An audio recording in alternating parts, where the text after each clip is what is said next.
Have you ever felt so small and insignificant that you wondered if you could ever make a difference? Or maybe, on the other hand, you've felt so powerful and on top of the world that you thought you didn't need anyone as help. Today, we're diving into a timeless story that speaks directly to both of these feelings. It's a tale about a mighty lion and a tiny mouse, and it holds a powerful lesson that is as relevant today as it was thousands of years ago.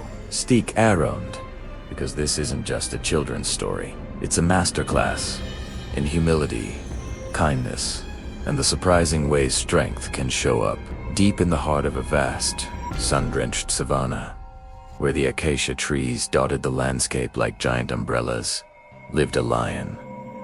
But this wasn't just any lion. He was the king of all he surveyed. His roar wasn't just a sound, it was an event, a force of nature that could make the very ground tremble and send herds of wildebeests scattering in panic. His mane was a magnificent sunburst of gold and amber, framing a face that was both noble and terrifying. Every morning, he would ascend to the highest rock formation, his silhouette sharp against the rising sun, and survey his kingdom with immense pride. It was strong, he was powerful, and he was completely, utterly self-sufficient. Or so he thought. One particularly scorching afternoon, the great lion was enjoying a deep, satisfying nap in the cool shade of a baobab tree.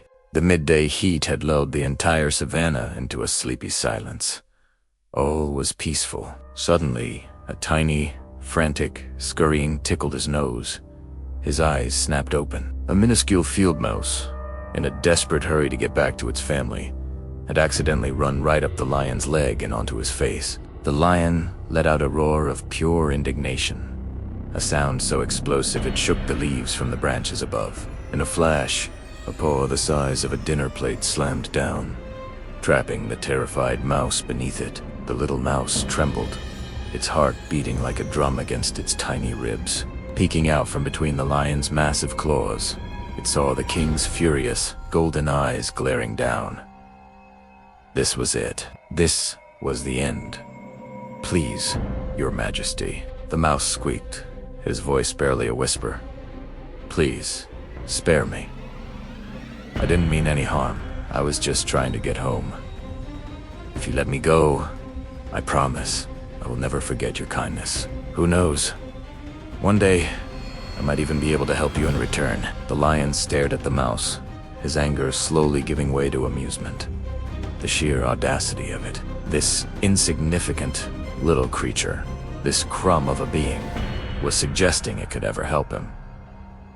The king of the beasts. The idea was so ridiculous, so utterly preposterous, that the lion began to chuckle. The chuckle grew into a deep, rumbling laugh that echoed across the plains. He laughed so hard that his whole body shook, and the paw trapping the mouse lifted just enough. "You help me," the lion boomed, wiping a tear of mirth from his eye. "That's the funniest thing I've heard all year. What could a tiny thing like you possibly do for a king like me?" But the lion's mood had shifted. The mouse's plea had tickled his pride rather than wounded it. Feeling generous and entertained, he lifted his paw completely. "All right, little one," he said with a final chuckle.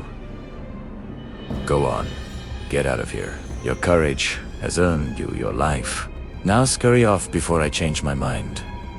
The mouse, stunned by its good fortune, gave a quick, grateful bow and vanished into the tall grass, its little heart still pounding with a mix of terror and relief. The lion, still smiling to himself, settled back down for his nap, the encounter already fading from his magnificent mind. He was the king, after all. He had no need to remember a mouse. Days turned into weeks, and the savanna's rhythm continued. The lion hunted, he ruled, and he napped, his belief in his own supreme power unshaken. Then one evening, as dusk painted the sky in shades of purple and orange, disaster struck. While stalking a herd of zebra near a dense thicket, the lion blundered straight into a trap. A net of thick, strong ropes, cleverly hidden by hunters, sprang from the ground, enveloping him in an instant. He was hoisted into the air, tangled and helpless. He thrashed and roared, his fury echoing for miles. But the more he struggled, the tighter the ropes bit into his powerful limbs. His roars, once a symbol of his dominion, were now cries of frustration and fear. The king was caught. He was trapped. For the first time in his life, the mighty lion was utterly powerless. His roars of despair carried on the evening breeze, a distress signal that reached every corner of the savannah. And it reached a pair of tiny ears, belonging to a certain small mouse who was foraging for seeds nearby. The sound was unmistakable. It was the roar of the king, but it was different. It was laced with panic. The mouse remembered the lion's face, the mix of anger and amusement, and the moment of unexpected mercy. He remembered his promise. One day, I might be able to help you. Without a second thought, the mouse scurried towards the sound, his small body a blur against the darkening landscape.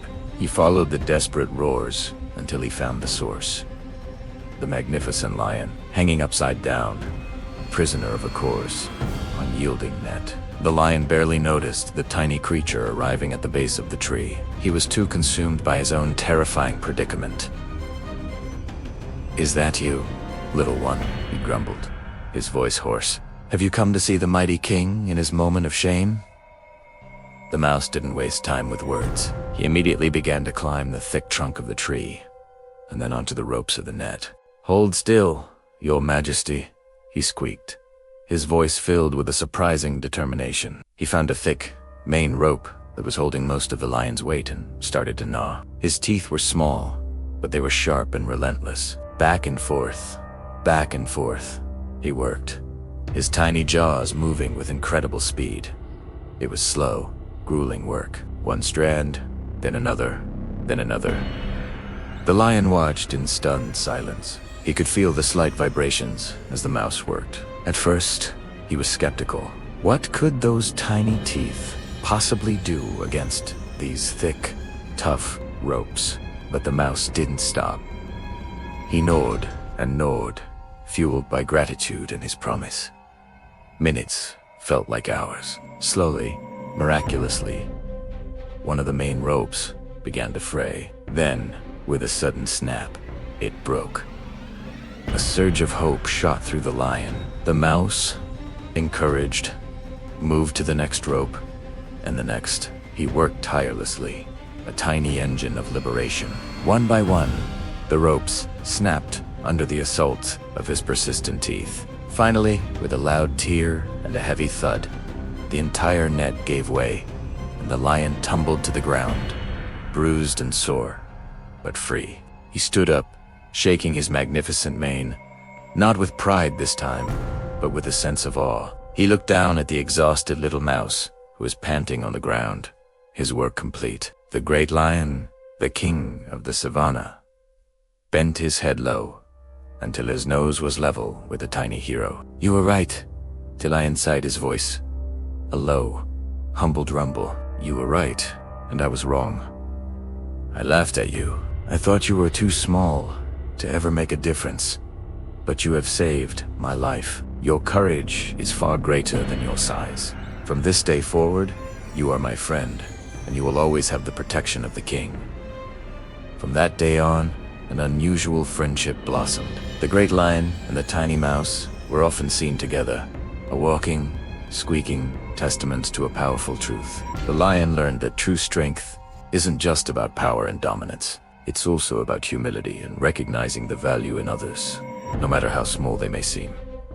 And the mouse, he showed the entire savannah that courage and kindness are not measured by size, and that even the smallest creature can perform the mightiest of deeds. So, what can we take away from this? This story is a beautiful reminder that no act of kindness, no matter how small, is Zebra. The lion's simple act of mercy, born from amusement, paid him back when he needed it most. It also teaches us about humility. It's easy to get caught up in our own strengths and successes, but the lion's tale shows us that everyone needs help sometimes. We are all part of a larger community, a larger net of relationships, and we are stronger together. And finally, if you ever feel like the Masmol overlooked or insignificant, remember your own sharp teeth. Remember that you possess unique skills, a unique heart, and the ability to make a huge impact in your own way. Courage, persistence, and a good heart can change the world. One gnawed rope at a time. Thank you so much for joining me on this story journey today. If this tale resonated with you, hit that like button and subscribe for more stories that make you think. And I'd love to hear from you in the comments when was a time a small act of kindness made a big difference in your life. Until next time, remember that great strength can come in very small packages.